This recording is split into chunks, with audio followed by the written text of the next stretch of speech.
அன்பார்ந்த நேயர்களே, பவபாலா சேனலுக்கு உங்களை அன்போடு வரவேற்கின்றோம்.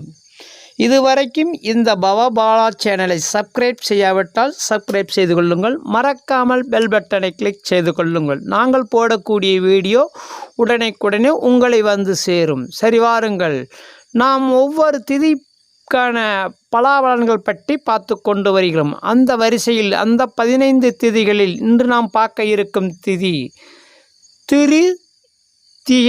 திருதியை திதியில் பிறந்த நீங்கள் என்றால் இந்த பதிவு உங்களுக்குத்தான். பதிவினை முழுமையாக பாருங்கள், அப்போதுதான் முழு பலனும் உங்களுக்கு பயனுள்ளதாக அமையும். சரி, வாருங்கள், வீடியோக்குள் செல்வோம். திருதியை என்றால் அமாவாசைக்கு 3ஆம் நாள் வரக்கூடிய நாளாகும். பௌர்ணமியிலிருந்து 3ஆம் நாள் வரக்கூடிய நாளாகும்.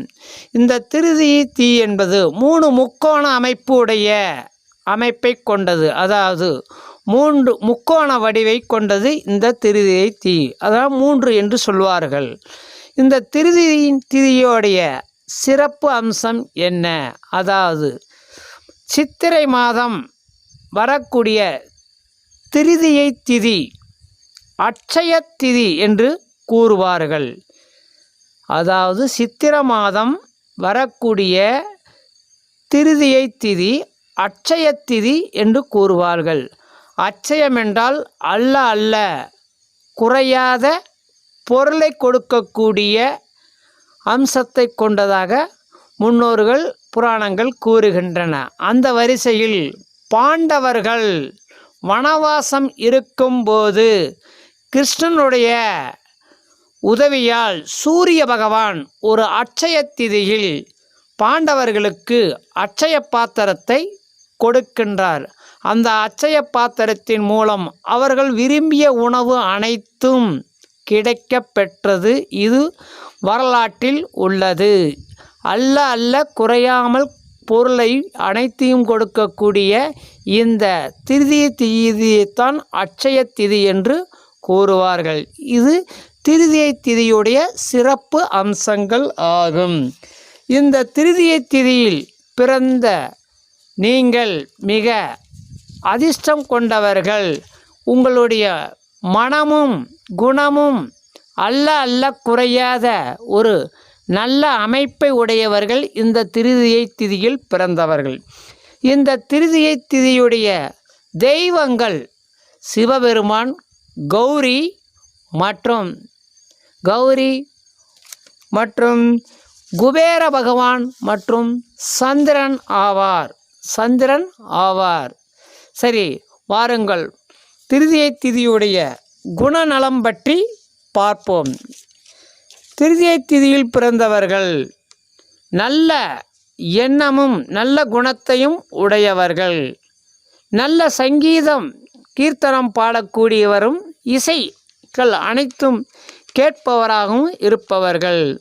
அதாவது பிறருக்கு உதவக்கூடிய தயாள மனம் உடையவர்கள் இந்த திருதியை திதியில் பிறந்தவர்கள். திருதியை திதியில் பிறந்தவர்கள் பயந்த சுபாவம் இவர்களிடத்தில் காணப்படும். உடலில் பலாக்கரம், அதாவது உடலில் பலம் அதிகமாக காணக்கூடியவர்களும் இவர்களே. அதாவது எப்போதும் தூய்மையை மட்டுமே விரும்பக்கூடியவர்கள். அனைத்து வேலைகளிலும் வீடுகளிலும் உடை மற்றும் அனைத்து விஷயங்களிலும் இவர்கள் தூய்மையாக இருக்க வேண்டும் என்ற விருப்பமுடையவர்கள் இந்த திருதியை திதியில் பிறந்தவர்கள். திருக்கோவிலுக்கு, அதாவது திருக்கோவில் சேவை, அதாவது கோவில்களுக்கு தொண்டு செய்யும் பணி இவர்களுக்கு மிக விருப்பமுள்ளவராக இருப்பவர்கள் இந்த திருதியை திதியில் பிறந்தவர்கள். இது அனைத்தும் இந்த திருதியை திதியில் பிறந்தவர்களுடைய குணநலங்கள் ஆகும். இந்த திருதியை திதியில் என்ன செய்யலாம்? திருதியை திதியுடைய அதிபதி கௌரி மாதா பராசக்தி ஆவாள். இந்த திருதியை திதியுடைய அதிதேவதை என்று சொல்லக்கூடிய கௌரி மாதா பராசக்தி ஆவார். இந்த திருதிகை திதியில் திருதியை திதியில் சிகை திருத்துதல் செய்யலாம், முக சவரம் செய்யலாம், நகம் வெட்டுதல் செய்யலாம், நன்மையான காரியங்கள் செய்யலாம், பிறந்த குழந்தைகளுக்கு முதலாக உணவு ஊட்டலாம், கர்ப்பிணி பெண்களுக்கு வளகாப்பு இந்த திருதியை திதியில் செய்யலாம்.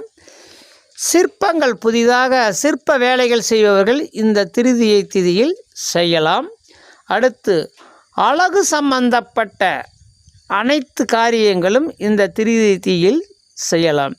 புதிதாக கற்றுக்கொள்பவர்கள் இந்த திருதியை திதியில் கற்றுக்கொள்ள சென்றால் அவர் கற்ற கல்வி மீண்டும் மீண்டும் அவருக்கு வளர்ச்சியையும் கற்றுக்கொள்ளும் திறனையும் கொடுக்கும். இந்த திருதியை திதியில் பிறந்தவர்கள் வீட்டில் அனைத்து வேலைகளையும் செய்யக்கூடிய திதியாக வருகிறது இந்த திருதியை திதி.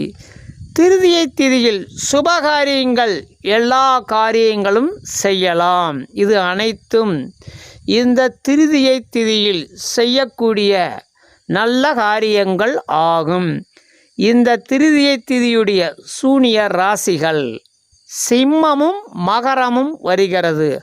இந்த திருதியை திதியில் பிறந்தவர்கள் சிம்ம ராசி அன்பர்களிடத்திலும் மகர ராசி அன்பர்களிடத்திலும் மிக எச்சரிக்கையாக இருப்பது மிக மிக நல்லது.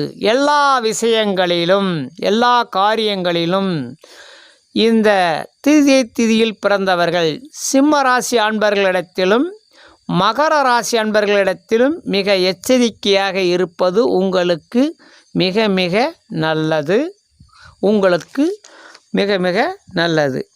இந்த திருதியை திதியில் பிறந்தவர்கள் சிவன் வழிபாடும் கௌரி வழிபாடும், அதாவது வளர்புறை திருதியை திதியில் சிவபெருமானையும் கௌரி அன்னையும், அதாவது கௌரி என்றால் பராசக்தி என்று சொல்லலாம், அந்த சிவனையும் பார்வதியும் வழிபடுவதன் மூலமாக உங்களுக்கு உங்கள் வாழ்க்கையில் வரக்கூடிய துன்பங்கள் விலகி கஷ்டங்கள் நீங்கி மன அமைதியும் மன நிறைவும் சந்தோஷமும் மகிழ்ச்சியும் கிடைக்கும். இதற்கு அடுத்தபடியாக தேய்பிறை திதியில் உங்களுக்கு செல்வத்தை கொடுக்கக்கூடிய குபேரன் என்ற குபேர பகவானையும் சந்திர பகவானையும் வழிபாடு செய்வதன் மூலமாக உங்களுக்கு தேய்பிறை திதியில் வரக்கூடிய இன்னல்கள், மனக்கசப்புகள் மற்றும் எண்ணற்ற தொழில் தடை மற்றும் பணம் சம்பந்தப்பட்ட இதிலிருந்து விடுபடுவதற்கு நீங்கள் தேய்பிறை திதியில் குபேரனையும் சந்திர பகவானையும் வழிபடுவது உங்களுக்கு நன்மையும் நல்ல எதிர்பார்ப்பையும் கொடுக்கும். சரி, இந்த திருதியை திதியில் பிறந்த நீங்கள் மிக நல்ல ஒரு அதிர்ஷ்டத்தை உடையவர்கள். அட்சய திதி என்று சொல்லக்கூடிய இந்த திதியில் சிறப்பு உங்களுக்குத்தான். நீங்கள் தர்மம் கொடுக்க, உணவு அளிக்க, பிறருக்கு உதவ உங்களுக்கு மீண்டும் மீண்டும் உங்களுடைய சக்திகளும் மீண்டும் மீண்டும் உங்களுக்கு வாழ்க்கையில் பல மாற்றங்களும் ஒரு மனநிறையும் கிடைக்கும். நீங்கள் அல்ல குறையாத அன்பை உடையவர்களும் நீங்களே. அல்ல தர்மம் செய்பவர்களும் இல்லை. பிறருக்கு உதவக்கூடிய